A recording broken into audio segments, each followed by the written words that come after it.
Hey everybody, Casey Currie here, driving line. Stoked to be back. We first some clean shaven. We definitely are done with the coronavirus quarantine beard, and just got back from an epic trip to Moab and Sand Hollow, St. George, and just had a blast. So my dad and I took our jeeps, met some buddies up there, up in Moab, and we just had a total good time. The weather was absolutely perfect.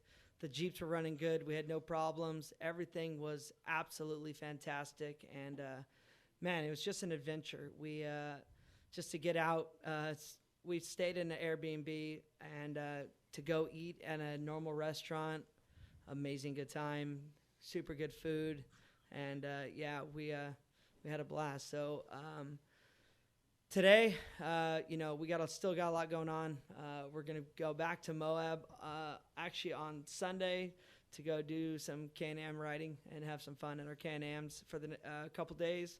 But for right now, we actually have Bryan Crofts and Bailey Campbell with us, joining us today. They are Nitto teammates, Fox teammates, Monster teammates, kind of the whole thing, and Currie teammates as well. Both of them have been doing really, really well in the last couple of years. I know the San Felipe race, Bailey was ripping, and but really they've been doing a great job, and I thought it'd be a lot of fun to get them on and just chat. Actually saw them in Moab a couple days ago. Did not get to wheel with them. I think they were on one trail with me, and it turned into an absolute disaster because we had 30 plus Jeeps and people everywhere and broken parts, and I think if you were in the back of the pack, you got stuck. So, Kyle, you want to bring on Bryan and Bailey? What's going on, guys? How are you guys doing? Good. Oh, How are you? yeah, no, we're good. Sorry, we got a little internet, terrible internet here, but we're good. So I just wanted to catch up. I saw you guys in Moab, and we didn't really get to hang out much. Obviously, we were on our way out when you guys were way in. How'd the week play out? It was a blast. I wish we could have stayed longer. We did like 3 or 4 trails is all we really got in, but it was worth it. Did you guys stay till Monday, or did you guys get out of there Saturday, Sunday? We had to head out Sunday. We had something we had to be at on Monday, so couldn't spend the whole week there. Yeah, there was. I could have sworn like all the rock crawler guys were there until like Tuesday. It seemed like every day I thought they were leaving. They were still out playing on the trails and doing more damage and hanging out. So the Yeah, I think the rock crawler guys were there from. I think the rock crawler guys were there for a whole week. yeah, they I think they were there for a week. I mean, they made the best of it. They're doing like 2 trails a day every day. I mean, definitely out there putting some miles in. So that's cool to see.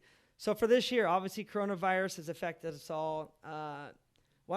Let's start. Obviously, you guys race the hammers. Let's get the lowdown on the hammers. For me, I like to learn a lot about what you guys. Obviously, we'll get more into the past, what you guys have done. But 2020 King of the Hammers. How did it go for you guys? You go first. Go ahead. Race UTV. So we started on the UTV class, and he was actually my co-driver for that race, and it Right. didn't quite go as planned. We demolished my razor pretty good, and but we didn't end up finishing that race. My razor's finally all fixed up, and then we had the 4400 race on Friday, and it was going really, really good. I led the pack for quite a while, and that was pretty accomplishing. Um, I wish it was right around the corner again because I'm already ready to go. It's funny. I actually have a. I broke very early on. Was very frustrated, so I just loaded my motorhome and left, and was watching the live feed, and was watching you actually went across the lake bed. I was like, dude, she is killing it right now. Everyone was saying how they're trying to chase you down, and then sure enough, you went up and over that hill, and then life ended right there. It seemed pretty devastating. But I mean, yes, you absolutely were having a killer run. I mean, obviously you had a problem, but besides that, everything else was going good in the car. Oh yeah, the car was 100%. Mike from Fox, we got that thing dialed in so good, and like I was truly amazed with how well it was. It was so smooth through the rocks and the desert, and I wish we could have just kept going at Yeah. that pace the whole way. Yeah, you guys were. I mean, yeah, you were definitely flying. Watch you do multiple rock trails and then across the desert, and it's cool to see. And I mean, obviously, everyone's giving you a lot of love because being a girl driver, there's not a lot of them out there, and pushing hard and beating all the best guys out there. It's amazing to see. So no, it's definitely cool. But yes, they need to do the hammers more than once a year because I'm the same way. I haven't finished the hammers in like 5 years. Actually, I haven't made it more than 20 miles in 5 years. So I'm on a really good one right now. I don't even know. I can finish the Baja 1000, but I can't make it 5 miles at the hammers. So, Bryan, what about you? How did it go for you? You had a brand new car. Yeah, we decided, I think, at nationals to go ahead and start building a new car, and we ended up 34 days. We built that new car, and really no test time. Spent a little bit of about an hour with Mike Kim with Fox, and got the suspension dialed in pretty quick, and then had maybe, I don't know, about 70 or so miles on the car before qualifying, and the car was just amazing. Nothing at fault for the car, but we started, I think, eighth. I think I started eighth, and worked our way up to third on the first lap, and dropped down back door, took a brake line out, and that pretty much started my day. Just chasing problems, brake line and oil cap coming off the motor. And then what ended it, we were coming back in for lap 2 and lost the front brake caliper, completely broke apart, and blew the rotor up and took some other spots. So I just decided to call it a day and watch Bailey come in and finish. Yeah. Oh, that is a bummer. But the crazy thing is that you guys built a car in like less than 40 days. It's gnarly to see it happen. And then not only was it done though, you guys, they do such a good job on the body work and everything else. And I mean, instead of just finishing it where it barely gets there, it's like the body work and all the small detail stuff is so dialed in. It's pretty amazing to see that. Well, first, that's even possible to do because I don't really know of any other builders that can get that done like that. So major kudos for you guys for getting that thing done.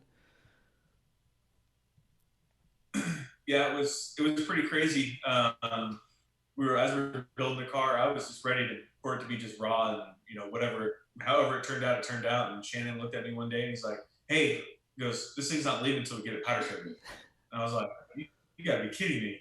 He's like, "No." He goes, "We'll stay late," and we blew the car apart, and car went on the trailer at 6 a.m. Went to powder coat. We got back at noon and started putting it back together. It was amazing. All the anodizing, powder coating, everything was done. It's so wild. That is yeah, my car's still not powder coated and I've had it for 5 years, and it's still nothing's anodized, and I wrap it every other year and call it good. So no, it's definitely amazing to see. So now, I mean, we know the coronavirus has affected everybody. We're all devastated, but trying to do our best. But I mean, you guys have any plans for the next events, or where do you think we're going to watch you guys race next? Well, I think the plan originally was one of us were going to go out to Crandon, but that just got canceled. But I think our next one will be Tennessee. Yeah, Pittsburgh, Tennessee. Okay. Pittsburgh, Tennessee.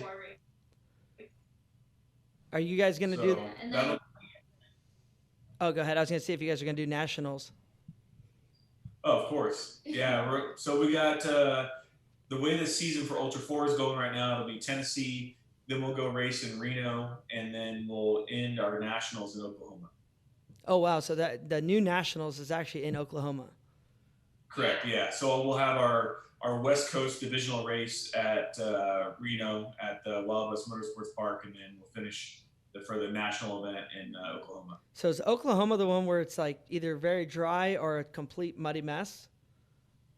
yes. Yeah, I've never been, so she knows better than I have.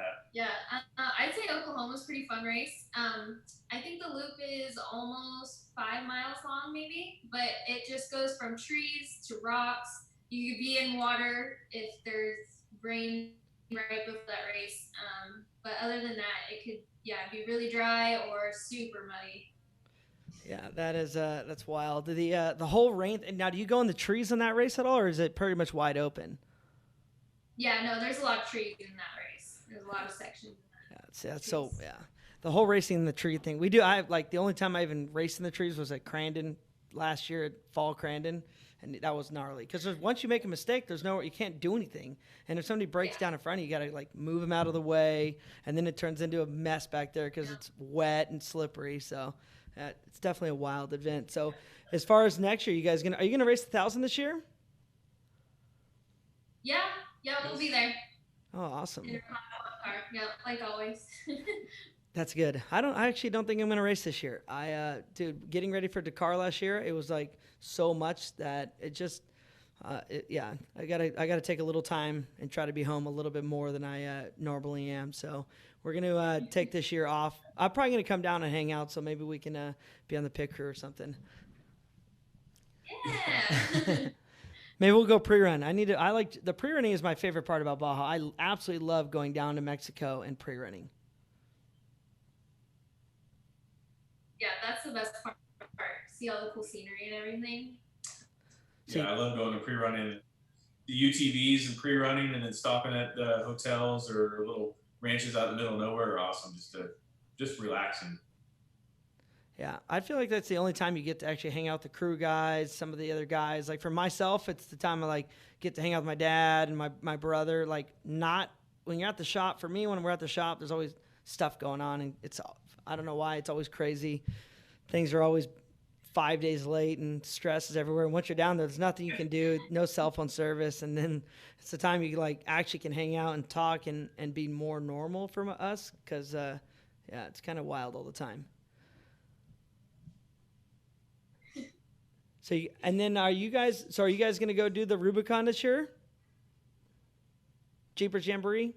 Well, so we're still waiting on, I think, California to go into stage 4 or something like that, so that they can open up the Rubicon Trail. I think that's what we're waiting on right now. I think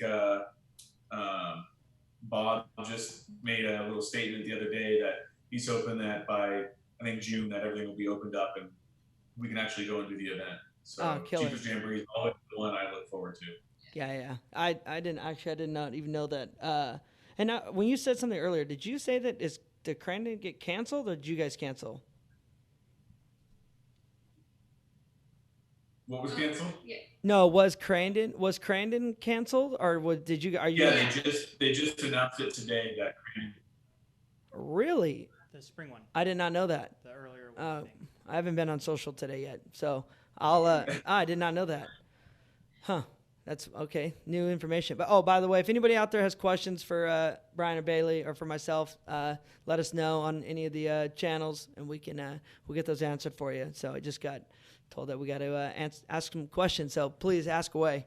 So sorry. As far as so for next year, you guys got any new plans? Going to go back to the Hammers? Just race Ultra 4 again? Going to try anything new? Well, definitely Ultra 4. Bailey would probably do some more UTV stuff. Yeah, I'd like to change or actually get a 4-seater, turn it into a desert car. Do something a little bit different. I'd like to get into a trophy truck, but I know that's a big step. So that would be pretty cool. Yeah. Other than that, our schedule will stay pretty much the same. Yeah, gonna keep doing the same thing. No new car? Yeah. No. Well, my dad might work on a new one, but you never know. It's always last minute. It'll be a month before the race. Yeah. At least you guys have right now. You guys are very. I mean, I feel like you're in a solid position with the cars you have. That you're probably gonna be solid out of the box. So that's good. I'm just hoping Hammers doesn't get affected with all the craziness going on, and for how many people come out to the Hammers every year. Hopefully, nothing gets changed where we can't show up over there. Yeah. For me, this whole the whole situation is so crazy because like everywhere you go, there's different rules and regulations. Like just being in Moab, it was crazy. In St. George on Saturday and Sunday, everything was sold out. You couldn't even go and eat dinner anywhere. Everywhere you went was completely packed with people, and the lines were out the door. If there was sit-in dining, it was completely out the door. and I mean, absolutely craziness of people. Of course, no one wearing a mask, no one protecting it if they want to say that they're protecting themselves. And it's just, I feel people want to get out and live a little. Yeah, in Moab, I think Saturday night everything was pretty much booked. Yeah, I think we waited to sit down for dinner for almost an hour. It was packed on Saturday. Yeah, that's gnarly. So I think it's good. Is it now? How's it in Arizona? Is it getting better in Arizona? Yeah, I mean, most places are pretty much open around Arizona. They still do their 6-foot rule for seating and whatnot. And I think Costco and a couple other places you got to wear a mask. But for the most part, everyone's kind of just doing their thing now. Yeah, that's good. Now, do you guys live in Arizona now, or do you live in NorCal? Yeah. So Bailey's from Arizona, and then this last year I moved down to Arizona. That's August. I just moved down. So do you like it in Arizona? I went from Northern California to Arizona. You love it so far. It's good there. We have a house in Needles, but I don't know if that counts because it's the river. But I like it down there. when you want to buy guns, it's not as hard to buy a gun. Anywhere near the river. Good. Yeah, that is true. That is true. Yeah. So when are you guys getting married? We haven't even set a date yet. They closed down a lot of the venues, so we haven't been able to look at anything. So it's kind of up in the air still. Wait, yeah. I have 2 friends that basically had to completely postpone their wedding. And now the hard part is that now the venues don't want to give any money back and basically make you move forward. So it's like you're stuck doing whatever they basically tell you. So that's definitely a tough situation. So I got to thank you. You guys are building a Willys. Hopefully we'll have something figured out by next year. Yes, hopefully. Now, do you guys have you guys got a Jeep Willys? On your Jeep Willys, what are you building, like a couple of them, or you got a Roxor? I see some projects going on in the garage. Yeah. When I moved down here, I started really hanging out with Bailey's co-driver, or just Ryan Miller, and he's been into these Willys and just got me hooked. And I've bought probably 4 or 5 of them in the last few months, and started everything from like a full restoration to getting something that's actually pretty nice. We ended with 1 out of 4. So we ended up with 1, and we're in love with it. It's our favorite little Willys that you could ever get. And then probably about a month and a half before we did this big Willys run here in Arizona, I bought my father one, and was able to get him a 1947 CJ2A, which is really cool because it's the same year that he was born. So just kind of makes for a fun little thing. And he came down, what was that run, May? Yeah. May 1st, I think the run was. We did 165 miles in 1940s CJs in the middle of Arizona in 100 and something degree weather, with vapor locking and coils catching on fire. And, yeah, leaf springs and 3 inches of travel. It was amazing. Can't wait to do it again next year. That's awesome. How many people went? What was that? How many people went? We started with 21, and I think we ended 21 Willys, and we ended with 19. Yeah. Ended with 19. Dude, that's a good day right there. We own a 50 40. Yeah, I think it's a 47 2A as well that I bought off Larry McRae, and then we drove it like 3 times, and it's parked with everything else. But one day, that's same thing. One of those projects. My dad actually just bought a 67 CJ Levi's edition, original paint, original motor, tranny, everything, last Thursday. So when we got home from Moab, we went and got it. And now we got another project that we're going to, I don't even know what we're going to do with it, just to drive around. Nice. That would be awesome. Yeah, you guys will have to bring it down here one day, and we'll go take it on some runs. Yeah, is there now in Arizona, is there any places to like I know like obviously there's jeeping places, but like to bring a group of people to just come out for a weekend, is there any cool places like near you guys with cool hotels and places to take Can-Ams or UTVs or Jeeps and go out and do some exploring? Yeah, there's a bunch. It depends you if you want like cooler weather up in the pines or like down here in the desert. But they're literally everywhere. You just grab a map of Arizona, and any dirt road you see is basically you driving on. But you guys do a fun little trip. Oh yeah, so our razor rides that we do, kind of, I think we do it twice a year. We go to this place called Cherry Creek Lodge, and it takes a whole day to get there, but it's cool back roads. They start down here. We can leave from our shop, and then it's all the way up in Young, Arizona, and there's just cool saloons up there, and it's a really cool lodge actually. They have bunkhouses, a lake, and just really neat stuff. So do you guys? Oh, okay, yeah. That's see, that's what I want to do more of. I want to do more UTV trips where we just load up and well, for us, we don't ever get to drive from where we're staying because California is a nightmare like that. Yeah. But anywhere with rivers and lakes and stuff like that, it seems like it'd be super fun to be able to find a UTV trip where you can rip out to a destination that is an amazing lake to go out and hang out at, maybe camp at, maybe create a cool lunch spot and be able to actually enjoy some time. Mm-hmm. Yeah, that's what we want to do this the rest of the year. I mean, now that we don't have a whole lot going on, we got the Willys done. I've been talking with Ryan Miller, and we want to go do a lot more finding like abandoned mines and ghost towns, and just kind of just go cruise and check out some of the stuff, the scenery of Arizona. I think it'd be a good time. Yeah, for sure. Like, let me know. I'm definitely interested. I don't know if my CJ or my Willys is on par for 50 miles because I feel like it still has all the original wiring. It's like 6 volt, so that everything on it is I feel finicky. Like it's gonna be one of those things where you're gonna work on it all day. It drives fine, but I feel like it would be bad. Well, I think that's the fun of it, right? uh, yeah. I feel like that's all I feel like I work all the time and all my guys work all the time to go out and drive for like one day. And it's like, God, can I just own anything that's just normal? Way too much work. So, and then you said something about a ruck store. We did get a ruck store too.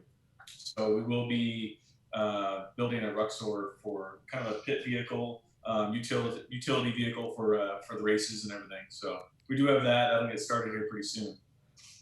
So that'd be rad. So why don't we since we have some time? I mean, like for myself, obviously I know who the Campbell family is, but like with you, Bryan, like a little bit of history of where you came from, where you're going, like on the racing side, obviously you came in, you made a splash last year, qualifying on the pole. But I mean, as far as like, have you grown up racing? What'd you do as a younger, and how'd you get into doing Ultra 4? Yeah, so grew up in Novato, California, just about 30 miles north of San Francisco. Was always into dirt bikes, so raced dirt bikes for a long time. Raced for Works and District 36, a bunch of hair scramble stuff.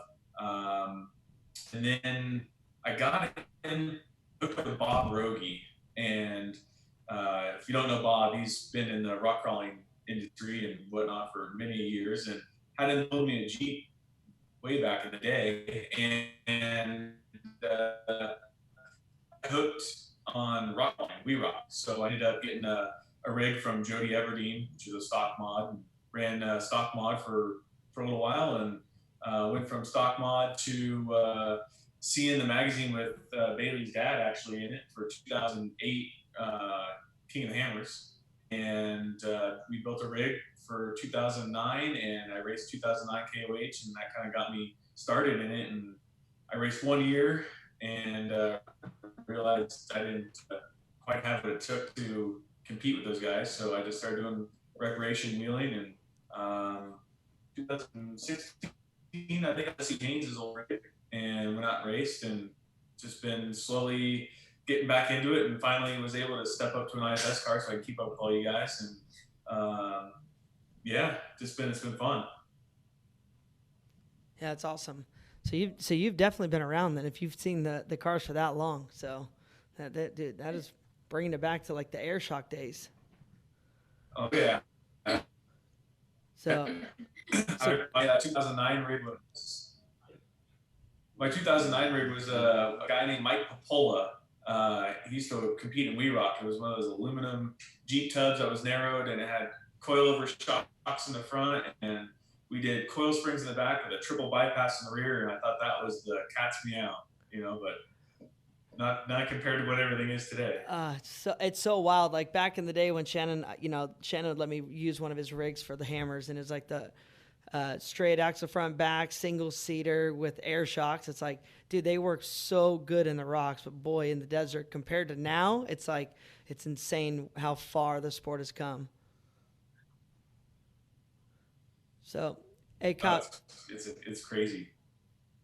Yeah, the sport has definitely evolved. So Kyle's got some questions for us to want to answer away or ask away.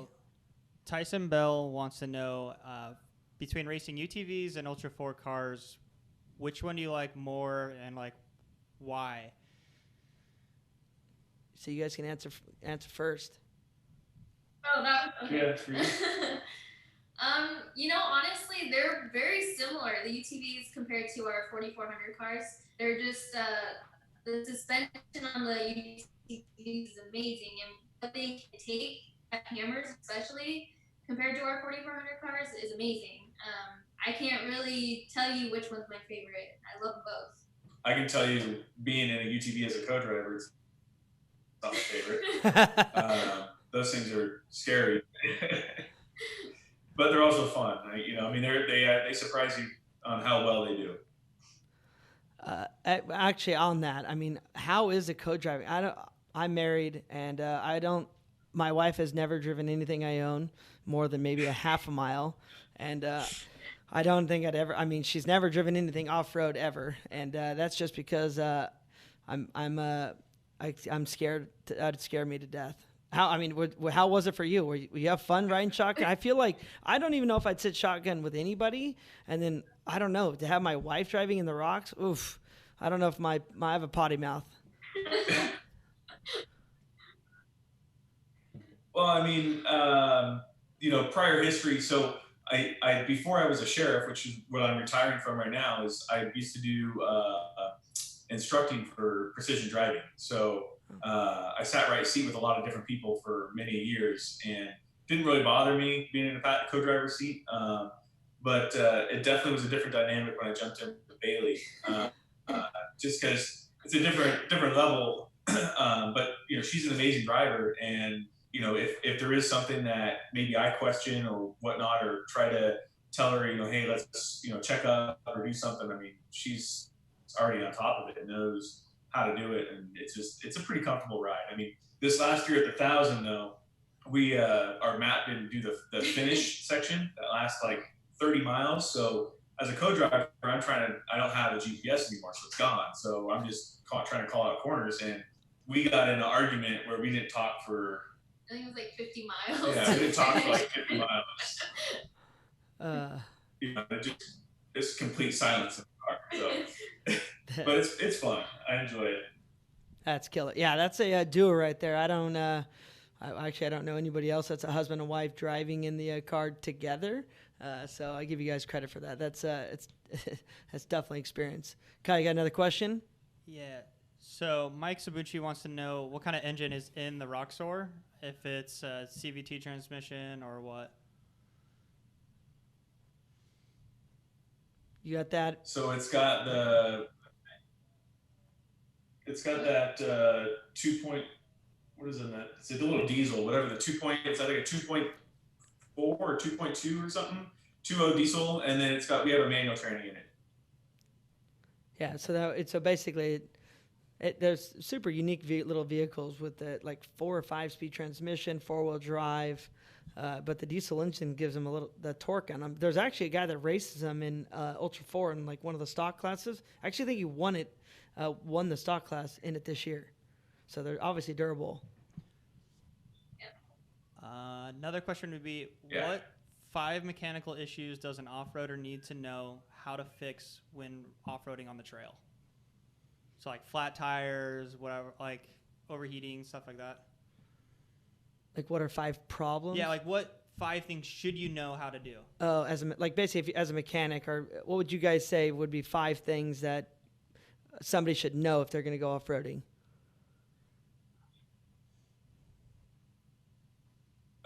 One, the big one, how to change a tire. Yeah, I'd say that. Second one, serpentine belt. It's a huge one. Like how to route it,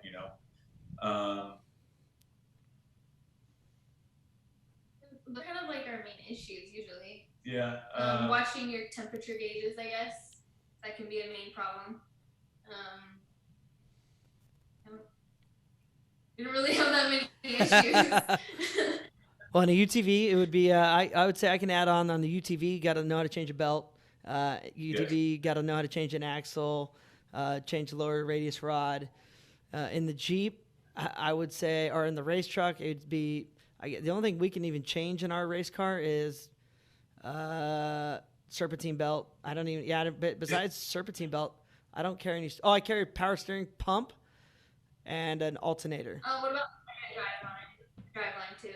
Yeah, I don't even carry a spare dry shaft, so I don't even in the 1,000. I figure, well, if I lose one, I got the other, and if I have to, I'll just drive front wheel drive or rear wheel drive only. So they're so long and the car is so narrow, I got nowhere to put it. So whatever. Hopefully I don't need it. Well, just be careful. So, you got anything else? Yeah. Denver Schneider wants to know what the best trails to run for your first time in Moab. Ooh. I don't know that many. I mean, you got to go do Hell's Revenge. I mean, that's the quintessential Moab trail. So, I mean, I think that's number 1 on the list. Yeah, I would say I'd agree with Bryan. I'd say Hell's Revenge is probably one of the most popular, easiest one to get to. Fins and Things is another good, easy one. It's right past Hell's Revenge. I mean, then you go do Moab Rim, Cliffhanger, both pretty easy ones. Cane Creek is cool. It's got a cool like river crossing deal at the bottom, and then a nice overlook at the top. But then, I mean, for myself, like then it gets into like Pritchett Canyon. Probably wouldn't want to go there by yourself, and don't if you're new and on 37s. I probably wouldn't go there either because it gets rowdy quick if you don't go in the right spot. It can get ugly quick. Well, another really cool one to go do. Never done it is Top of the World, but it is a long road to get up there, and it's a little rough. It's not tough; it's just bumpy. I would say that is the only lookout that for some reason that gets my heart going. When I look over that edge, I'm not really scared of heights, but when it comes to that lookout, I'm scared of heights. That one, it's like it's always windy. It always makes it sound like your hat's gonna fall off. I feel like I'm gonna blow over. Let's put the car right on the edge. Everybody wants it. The closer it is, the cooler it looks, and it's like 3 feet is like close enough. Yeah. So, got anything else, Kyle? Yeah. Chris Corbett wants to know what's the best race you've ever taken part in. So maybe like you were having the best race ever, something happened, or your best results ever, like, or most fun you had. Go ahead. I'd probably say Hammers is the most fun, I would say. You know, it's a lot of work getting there, and then coming across the finish line at the end is the best part. I'd say King of the Hammers is always my favorite. Yeah, I'd agree. King of the Hammers is definitely, and when you come across the finish line and you see, your family there that's been all there all day, I mean, it's a pretty rewarding thing if you get to finish. It's a pretty rewarding thing, but it's pretty, I'd say KOH. Yeah, I would KOH for me it always is amazing. The feeling of being at the finish line and is always exciting. Obviously for myself, winning Dakar and being the first American to win Dakar is probably the highlight of my career. Obviously, It just happened. So it's my latest and greatest excitement. I would say if I won the Hammers after that, I'd probably say the Hammers too. But I mean, I agree. I think after, no matter what, every race is like, being at the finish line, the reward is like, it's so much more than just as a driver, you know, as a team owner, myself, you know, and even for you guys, just all the people that come to support, you know, from the fans, the sponsors, the family, the friends. It takes to run an Ultra 4 car, to run even a UTV. It takes so many people to help get you to the finish line, and seeing all those people at the finish line. I mean, really win or lose, that reward of just getting to that finish line. It's so I don't know. It's the best feeling in the world. Even not winning, just getting to the finish line, it's so rewarding, and really it makes you come back and want to do it over and over again. I mean, it truly is a drug. I feel that it's addicting, and you know, for myself, being at the Hammers, even in the car, like just that feeling of accomplishing something like that, it's unbelievable. So King of Hammers Facebook wants to know. Hold on. Wait. Oh, Brian's not done yet. Delay. One quick thing for 2018. For 2018, it was definitely my highlight of everything. You know, from 2009, I've always wanted to finish KOH. My dad's been there, and 18, I had Oren Anderson co-driving with me, which you know. Yeah. And we had some issues. We were stuck in low range the entire race, going 30 miles an hour, and we came into the main pit, and I looked over at Oren and I'm like, hey, this is as fast as we're going to go all day. And he's like, I don't care. I'll sit in the car with you all day if you want. I said, all right. So the only thing I want to do is go across the finish line and see my dad. And that was it. And, you know, being stuck in that car for 16 hours, going 30 miles an hour all day, the most rewarding thing was coming across the line, seeing my dad standing there. You know, like that to me is, you see the family, you see everyone there, you know, it's the drive. It's a really cool race. Yeah, I agree. I totally agree with you on that. And yeah, he's definitely been around some racing, so he's won a lot, and that's cool. I think get a great co-driver for the job, and going low range all day is gnarly, especially some of those lake beds that, man, you're averaging like 100 miles an hour for 10 miles, and all of a sudden stuck in low range doing 25, 30 miles an hour, screaming the thing. And that makes for a long day, but I think that's cool. I think that's a great story. It's there's not many people that would actually keep going when in that situation, so it's cool that you stuck with it and got to the finish line. Kyle? All right, so King of Hammers Facebook wants to know which of you is going to win the King of Hammers first, between the three of you guys. It probably would. I mean, I got the worst luck ever. So at this rate, I don't even know when I'm. I just want to finish right now. 2021, just get me to the finish line, and I'll start there. I don't know what I got to do different. And everyone's like, oh, the car, it's because it's not built for the rocks. You built it for ball. I'm like, I can't even get to the desert loop. I made it 20 miles. I didn't even have to put it in four-wheel drive technically. I don't even know what to do. So is Bailey claiming it then? I would say Bailey. She'd be good. Oh, probably. I don't know. Bryan qualifies up front though every time. Dude, he put it on the pole. Still in the top 10. So follow-up question. Hold on. Sorry, Kyle's got a delay. We got a delay over here right now, so we struggle a little bit. Go ahead, Bryan. I would say qualifying good doesn't win you a race though. Yeah, true that. But it always feels good. It's like that 2 days of glory. Go ahead. Okay, so King Hammers also followed up with, what have been the top 3 changes they've seen in the sport over the last 10 years? So what's been different for you guys? You guys can go ahead. Just for Ultra 4 itself? Ultra 4. King of the Hammers. Yeah, we'll say King of the Hammers. What's been different at King of the Hammers? Oh, it keeps growing in every which way.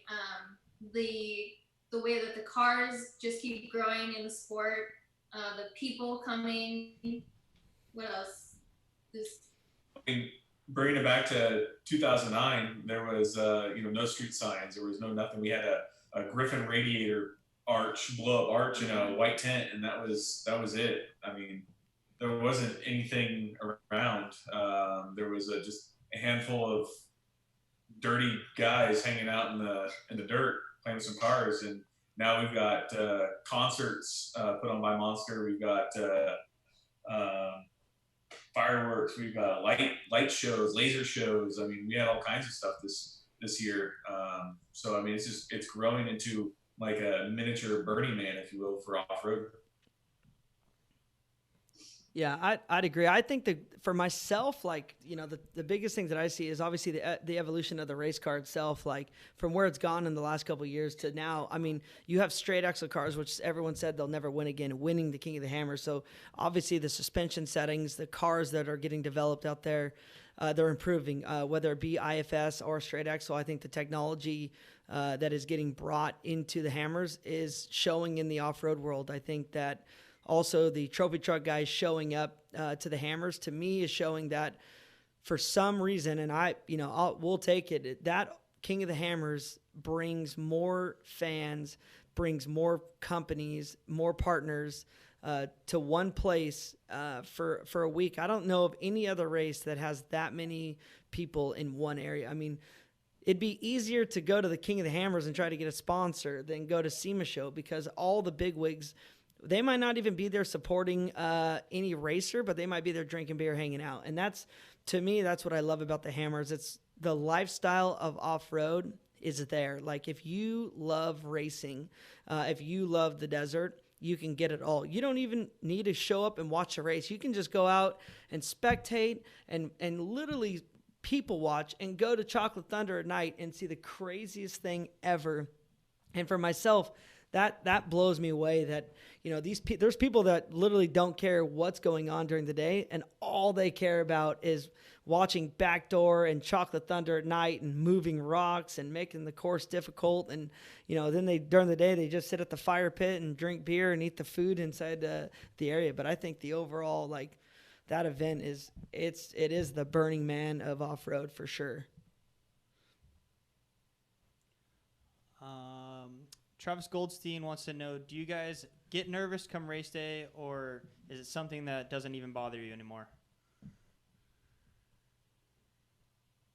Yeah, it has never fazed me.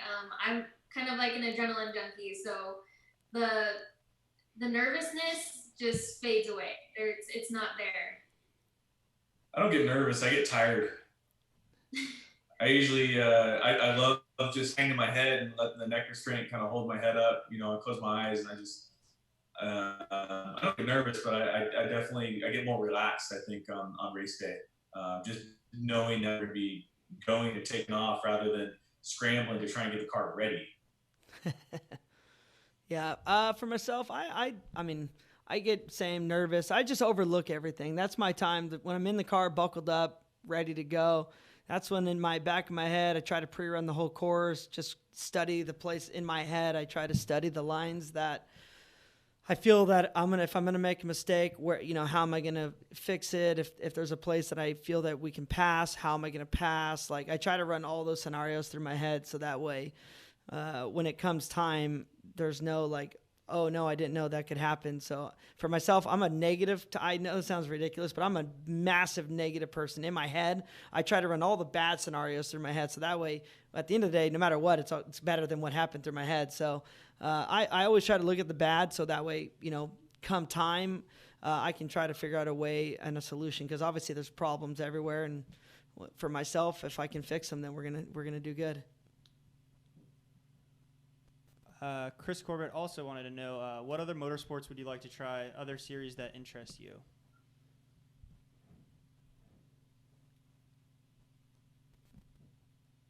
Go ahead, guys. Did you hear that? So what other motorsports industries or races interest us? Yeah, like any other series that you'd want to do, any kind of form of racing, like maybe on-road or, yeah. Well, I know Bailey and I have been talking. She wouldn't mind getting in like a sports car or something and doing some road racing. I think that'd be a good time. You know, definitely helps with you know, driver coordination and picking lines, and especially figuring out the apex of the corner. So I think road racing would be a big one that she wants to do. I've done road racing before, so I wouldn't mind getting back in it. I think the big one would be just trophy truck. Start running more score and doing that. We're best in the desert. Yeah, I mean, obviously, first everybody wants to race a trophy truck. We all could sit there and say yes to that. That's for sure. For myself, so I've been doing a lot of iRacing lately. Sparko dialed me in. I got a full racing simulator, and I don't really get to drive it that much anymore because my kid kind of took over. He's 6 and running races now on iRacing and Pro 4. But I'm pretty good at sprint cars, a little bit of IndyCar. I've been doing some sport car racing. I've done like one day in a fun car a couple years ago, I think in Tuola, Utah, at that Miller Motorsport Park. I got to drive a Ford Mustang for a bachelor party. And but rather than that, I've never done road stuff. I would say for myself, just like you guys, getting into the road race thing would be fun to just try. I actually got a Camaro, 67 Camaro. Not that I want to, but I feel like I want to do some autocross. I think the autocross thing, it's cool because you get to build your car how you want to build it. I got a 67 Camaro with an LSX 454. I got big brakes, big tires, big wheels. And the autocross thing, it's got cones, no K-rail. So if you're going to blow it, you're not going to total the car. So maybe some autocross for me in the future. Which country have you not raced in that you want to race in? That's from Alan. That's all you. Easy. I've kind of raced all over the world. Been very blessed. I don't even. Australia. Oh, there! I want to race the Fink Rally or whatever. It's like a one-day off-road race. I'd like to ship the trophy Jeep down to Australia. That would be one race. It looks like it's gnarly whoops, but it's sand, which for me, my Ultra 4 car works better on sand whoops than rocky whoops. So I'd like to race in Australia just because I want to go visit there. So I'd say Australia. What about you guys? I would like to go Europe and go race some Ultra 4 in Europe. I think that'd be a blast. Trying to think of this. And then I wouldn't mind going into some rock crawling over Japan. I think that would be a hands down. I think that'd be a fun time. Yeah. I think one thing that I'd like to do one day is that gazelle rally over in Morocco. I think that'd be pretty neat, something different. I actually built my wife a 2-door Jeep. Okay, she didn't even know I built it for her, but I built the Jeep. The concept of building a 2-door Jeep was to do 60s, 35s. I ran the hammers in it, but my goal was I was going to run the King of the Hammers in it, and then I was going to let her go run the Rebelle Rally, and then go do that women's rally overseas. And we blew it. She got pregnant, and then we had a baby. Then the whole thing went out the door. And we talked about it. She actually went and did the courses with Emily and Rebelle Rally. Had a great time. Actually, it was crazy. She went when we signed up. Jesse Kuhn signed up. She was out there, was doing all the classes with Allie. And there's some other girls that came out, but I didn't actually have any part of it. She went out and did the whole thing, had a blast. And but I think those women's rallies, the way they do it, I don't know why they don't do it for men, because they seem like a total blast. And that kind of rally is very challenging. I would like to partake. I think they're phenomenal. The way the Rebelle Rally works is like you stay in cool places. They cater to you. You can have people help assist in the pits at night. Like, it's kind of like a win-win-win, and it's in America. For me, like, it's pretty amazing. Like the safety aspect, like, yeah, when we raced a car and you go to these crazy countries and everything is new, like there's some fear to that. Like getting to go to the places that Rebelle does, oh man, it's a fantastic area that, I mean, I feel that men should get to race in and get to go do. What's the rally that you and Oren and Currie have all done that's on the East Coast, Uh, or the challenge? The URI. You 36, 36, 36 hours. 36 hours of Uori. That was epic. I don't know if they do it anymore, but that was a fantastic deal. That was okay. I say that now. It was miserable while you're there because it's 100 degrees. You basically when you check in, it's you and your teammate. You check in, or your co-driver. You check in, and once you're in, that's it. You can't. There's no hotels. There's no bathrooms. There's no nothing. You sleep in a tent that you have to set up, and then you got to go out and do obstacles and challenges all day. So you're basically there for 36 hours, and like they feed you, so you don't have to worry about the food thing. But it's pretty. I mean, I thought it was. I just wish you could stay in a hotel, but it was a lot of fun. The challenges are shooting guns. Navigation, working with your teammate, strategy as far as what challenges you want to do first for more points. I think like driving, having a canoe on your roof and using your canoe, tying tree branches together to basically get over creeks that you can't drive through. They had man-made obstacles. I had a lot of fun. And the only thing that could be scary about that event, and I guess just because I'm from California, it was epic because the conditions were absolutely perfect. But the thing that would be scary is like if it was raining and you have to drive in the trees, it gets super slippery. Then that's when it's going to be like, okay, this is gnarly. Now you got to take a Jeep JK, Jeep JL, and lean it on the trees to get through those challenges. I feel that. Ooh, it'd be scary. But overall, honestly, yeah, that was actually a killer event, and it had a great concept to it. I really enjoyed that, like a winching challenge. There was just a lot of unique challenges that showed the aspects of a Jeep. So going back to an event that we would like to do, that would be an event that I think Bailey and I would really like to do together. If they ever did that again, that would be something. That'd be a fun one. I've actually Yeah, I think that's a good dude. I personally want to do one of those on the West Coast. I think I would like to do a little more luxury and have hotels at night. But I honestly think the concept's great. Like it really shows how to change a tire. There's so many things that that you can. Everybody I feel should do. But if you put a little strategy to it, that's where the points comes. And obviously, you guys racing would be. I think you'd be do very good at it. So no, it's definitely a fun event for sure. Got any more? Dana wants to know, what has been the biggest contributing factor that has helped you evolve in racing? Go ahead. I'd obviously have to say my dad. He got into racing before I was even born, and he taught me everything I knew and he's my number one fan. I love him, and I couldn't be more thankful for everything that he's done for me. Yeah, I'd probably say my family for supporting me.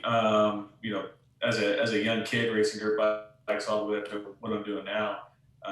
They're there to support whatever I need. I think that's been the biggest help and push to continue and drive to do well and be successful is the family for sure. Now my drive is Bailey trying to beat her. So. Yeah, I'm the same way. Family's big support. I think in the off-road community, it's definitely not all about the driver. But I think for myself, I think it's a lot about the team and the family, the support. Because I mean, obviously, there's way more lows than there is high in racing. I mean, no matter how many times you win, there's going to be 20 losses along the way. So, having that family support to pick you up when you're feeling down is always good. So, and for myself, obviously I'm married to a wonderful wife that allows me to do all this because I have two wild kids at home that are a handful, and I travel almost 40 weeks out of the year. So, you got the support system is where it keeps the foundation together. Marty Fiocco wants to make sure that all you guys are coming to Crandon in the fall. It's on my list. I definitely want to come. Whether I'm racing or not, I want to come. I need to. I just want to go and hang out. But I definitely want to race. So if there's Ultra 4 Marty, I'll be there. Yeah, I've never been to Crandon. That's a goal. I want to go to Crandon and check out race, whether I'm racing or as a spectator. I want to go. Yeah, coming out of that first corner at over 100 miles an hour. Oh my gosh, that's so much fun. I love that track.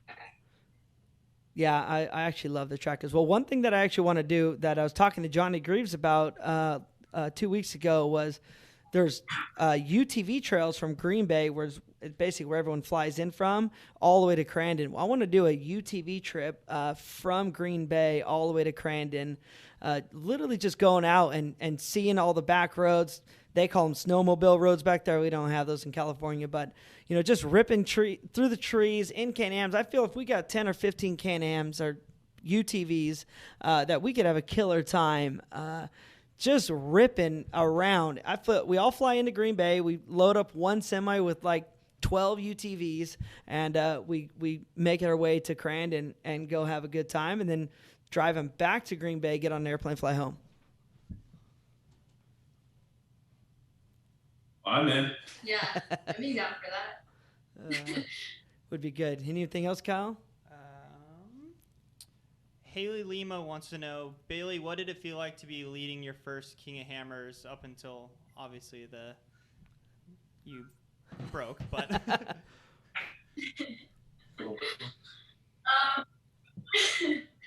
Honestly, I was crying a little bit when we did our last pit stop at Mean Pit, and I actually saw Emily Miller like holding her thumbs up, and I really looked up to Emily, and she's taught me a lot.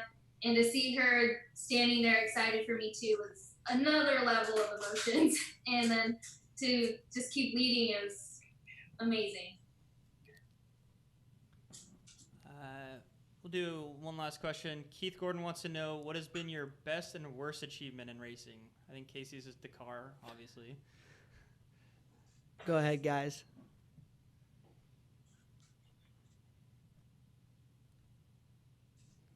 Did you hear the question? Not quite. What has been your best and worst achievements in racing? Best or worst achievements. Oh, my best is obviously podiums and finishing races. My worst is wrecking the cars. Wrecking the cars is it's not fun, especially when you get home and have to fix them. Yeah. Yeah, I mean, best accomplishment is definitely finishing KOH in 2019, and then on top of that, finishing a car in 34 days, just because it's the reason. I mean, that's a big accomplishment for us, just to be able to start the race with a brand new car and going out and putting it in the top 10 for qualifying, and then it's also the best and the worst at the same time, right? Because New Car Blues, it's really fun, and then it took us out of the race at the same time. So we learned a lot, and it was a great accomplishment getting it there, and it just also was a demon is bringing us down and not allowing us to finish the race. Yeah, I got the same. I'm my King of the Hammers luck is terrible, so that race is my demon. Actually, every time I show up to Johnson Valley at this point, I got bad luck. I've pretty much crashed there. I got bad luck. So and obviously winning the car for me is my one of my biggest achievements. I'd say winning the Baja 1000 is a big one, just because it's so long and tiring. That's another one that you get to the finish, and it's well deserved to go have a beer before the long drive home. But according to Kyle, we are out of time, guys. I really appreciate you coming on here and chatting. It's been an absolute blast. Look forward to racing against you guys soon. And, really just want to thank you guys for coming on and hanging out. Yeah, no, appreciate you having us on here. Let us know on some UTV runs, and if you want to go play in some Willys. Yeah. We'll definitely make that happen. So once again, thanks to Bryan and Bailey for coming on and joining us here on Driving Line. Absolutely having a blast. Please, we're going to be back next Wednesday. If you guys have any questions, let us know. We'll answer them. Love coming on and chatting. We'll get somebody else on with us next week, and we'll just keep chatting away, having fun. So hopefully everyone's staying safe during quarantine and through this coronavirus, and hopefully we get back to racing soon. I'm ready to get back on the track and get racing. In the meantime, I'm going to go out and drive my Can-Ams and drive my Jeeps as much as I can, staying safe, staying away, and man, I feel the desert's the best place to get away from everyone and enjoy. So please follow along. It's going to be a journey. We're still going to make the best of 2020, and we'll see you guys soon.